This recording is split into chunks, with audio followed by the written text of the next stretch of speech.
ఏంటి సార్ అమరావతి పునఃశంకుస్థాపనకు మోడీ వచ్చినారు, 60,000 కోట్లు ఇచ్చినామని చెప్తున్నారు. పవన్ కళ్యాణ్కి మాత్రం చాక్లెట్ ఇచ్చినారు. ఎట్లా చూడొచ్చు అంటారు? అదే పవన్ కళ్యాణ్కి మోడీ ఎంత తెలివిగలాడంటే, మోడీ లాంటి మేధావి వీళ్ళు పిచ్చోళ్ళు మోడీ పిలిచి చాక్లెట్ ఇచ్చారు ఓ పుతాలు ఎగరేసుకుంటారు. మోడీ మామూలుగా మన ఫంక్షన్స్లో ఏం చేస్తాం, చిన్నపిల్లలు ఉంటే చాక్లెట్ ఇస్తే చిన్నపిల్లడికి చాక్లెట్ బిస్కెట్ కూర్చో అంటాం. అది నువ్వు చిన్నపిల్లాడివి, రాజకీయాలు చాలా చిన్నపిల్లాడివి, నువ్వు ఏదో రా ఇదిగో చాక్లెట్ తీసుకుని నవ్వులతో కూర్చో మాట్లాడబాక అన్నట్టు కూర్చోబెట్టాడు. అదే మోడీ ఆ అమరావతికి ఆయన రావడం తప్పు. యాక్చువల్గా ఆయన ఇప్పుడు పరిస్థితిని బట్టి ఆయన గవర్నమెంటే వీళ్ళ మీద ఆధారపడుతుంది కనుక నో అని చెప్పలేక వచ్చాడు. కానీ అది గతంలో ఇదే చంద్రబాబు అదే వేదిక మీద చెంబుడు నీళ్లు మట్టి ఇచ్చి మొహమ్మద్ ఇచ్చి వెళ్ళాడు. ఈయన ఈ దేశంలోనే ఉండటానికి పనికిరాడు, నానా పిచ్చివాగుడు, గాలివాగుడు, టెర్రరిస్ట్ కన్నా మోసం, నా కార్యకర్త కన్నా వేసి ఈదో పిల్లలు చూడలేనాడు. ఇన్ని అన్ని రకమైన అడ్డమైన వాగుడు వాగాడు.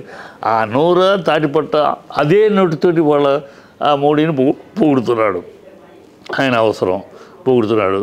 60 కోట్లు ఈ నిన్నగాక మొన్న అది అవటానికి ముందు కూడా ఇది సెల్ఫ్ ఫైనాన్స్ అని మాట్లాడాడు వాళ్ళ మంత్రులు. సెల్ఫ్ ఫైనాన్స్, దీనికి ఏం రూపాయి అవసరం లేదు. సెల్ఫ్ ఫైనాన్స్ మొత్తం సెల్ఫ్ ఫైనాన్స్ డబ్బులంతా ఎక్కడ ప్రభుత్వ స్థలాలు అమ్ముకుంటే వచ్చేస్తాయి, అడవితోటి కట్టేస్తారు. మళ్ళీ ఇది ఎందుకు?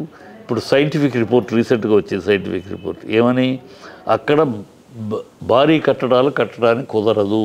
భారీ గ్రాఫిక్స్లో చూపించారు ఇంత కట్టడాలు, అది ఏమీ కట్టడానికి కుదరదు.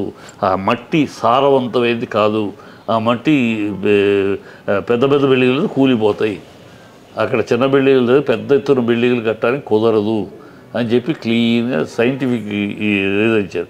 ఇదే గతంలో ఆయన రిపోర్ట్ ఇచ్చినప్పుడు, గతంలో ఎక్స్పర్ట్ ఆయన రిపోర్ట్ ఇచ్చినప్పుడు అది చెప్పాడు. కాకపోతే ఈ నారాయణ కమిటీ అని పెట్టి దాంతో ఏదో చేసుకొని రియల్ ఎస్టేట్కి వస్తుంది. ఇప్పుడు కూడా రియల్ ఎస్టేట్ కార్యక్రమాలు చేస్తున్నారు. రియల్ ఎస్టేట్ కార్యక్రమాలే అడవిలో పెరిగింది. అడవిలో నువ్వు 5 ఏళ్ళు ఉన్నప్పుడు ఎందుకు దాన్ని పట్టించుకోలేదని? 5 ఏళ్ళు ఉన్నప్పుడు నువ్వు కట్టాలు కట్టుంటే అడవి అవ్వదు కదా. నువ్వు అన్నీ టెంపరీ కట్టి సగం కట్టి పెట్టు. ఆ ప్రభుత్వం వచ్చింది, వాళ్ళు మొదటి నుంచి వ్యతిరేకమే అమరావతికి. అమరావతి దాన్ని కరెక్ట్ కాదు, ఇక్కడ కట్టకూడదని మీ జనసేన మనిషి అన్నాడు కదా, ఆ కమిటీలో ఉన్నాడు తను, జనసేన అతనే అన్నాడు. కొంచెం యువతలు కట్టాలి, ఇప్పుడున్న ప్లేస్లో కట్టాలి కాకుండా కొంచెం దాటి ఇటు పక్కన కట్టాలి, లేకపోతే అక్కడ బలంగా లేదు మీవాడే అన్నాడు. ఇప్పుడు ఈ గ్రాఫిక్స్ చూపించేసేసి ఈ బిల్డింగ్లు చూపించి ఆహా అని మనకు మళ్ళీ ఇంకోసారి భ్రమ కల్పిస్తుంది తప్పితే అంతంత బిల్డింగ్లు అక్కడ రావు. మళ్ళీ కొత్త పాట మొదలెట్టాడు 9 నగరాలని. గతంలో అన్నాడు 9 నగరాలు, 9 నగరాలు బిల్డింగ్ గ్రాఫిక్స్ చూపించేసి మళ్ళీ కాలయాపన చేయడం తప్పితే ఏమీ జరగదు. ఏవి వాళ్ళ రియల్ ఎస్టేట్ తప్పితే ఇంకోటి లేదు. ఆయన ఒక సీఎంగా ఉండి ఆ రియల్ ఎస్టేట్ కోసం నారాయణ అండగా ఉన్నాడు. నారాయణ స్కూల్ చదివితే మంచిదని చెప్తాడండి. ఒక స్కూల్కి ఒక సీఎం ప్రాపగండ చేస్తాడు. నారాయణ అంట అక్కడికి వచ్చే విద్యార్థుల్ని చాలా గొప్పగా తయారు చేస్తాడు. గవర్నమెంట్ స్కూల్లో ఫస్ట్ ర్యాంక్ వచ్చింది. ఎవరు తయారు చేశారు?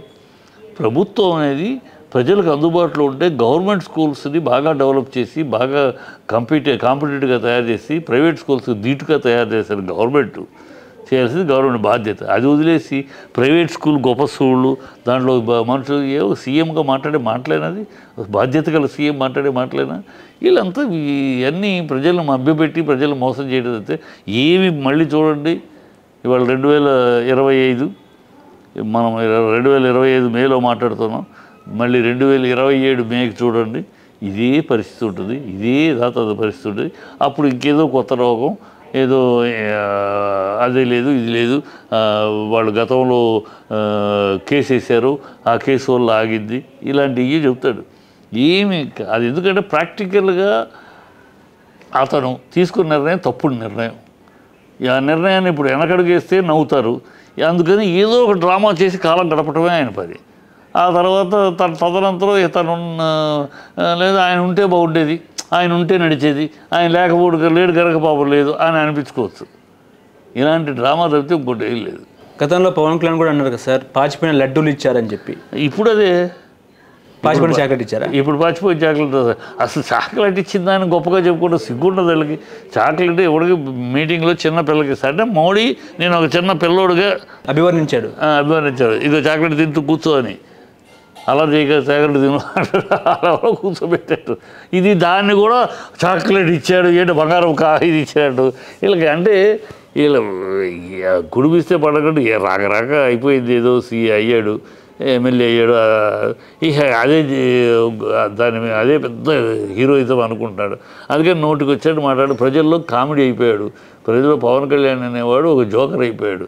ఏం మాట్లాడుతాడో తెలియదు, ఎందుకు మాట్లాడుతూ తెలియదు, అసలు విజ్ఞానం లేదు, విషయ పరిజ్ఞానం లేదు, ఏదో నోటికి వచ్చేట్టు అవుతూ ఉంటాడు, రేపు ఏం మాట్లాడతాడో తెలియదు, మాట్లాడే మెమరీ పవర్ లాస్, నేను ఏం మాట్లాడాడు గుర్తుండదు ఆయనకి, ఇలా ప్రజలు కామెడీ చేస్తారు. ఓకే, ఇప్పుడు రేపు ఒకవేళ జగన్ వస్తే ఈ అమరావతి రాజధానిగా ఉంటుందా, లేకపోతే తన ప్రభుత్వంలో ఉన్నప్పుడు 3 రాజధానులను ప్రకటించారు కదా, అది ఉంటుందా అంటే ఏం చెప్తారు? ఇప్పుడు చంద్రబాబు మొన్న ఏమన్నాడు, పాకిస్తాన్ ఇది వైజాగ్ ఏమన్నాడు, ఎకనామికల్ క్యాపిటల్ అన్నాడు, ఆర్థిక రాజధాని సరే అన్నాడు. అదే జరుగుతుంది, ఆర్థిక రాజధాని. ఎందుకంటే ఎప్పుడు కూడా ఒక రాజధానికి ఒక సముద్ర తీరం, ఒక ఇంటర్నేషనల్ ఎయిర్పోర్ట్, అది ఓడరేవు ఉంటుంది, ఓడరేవు ఉంది.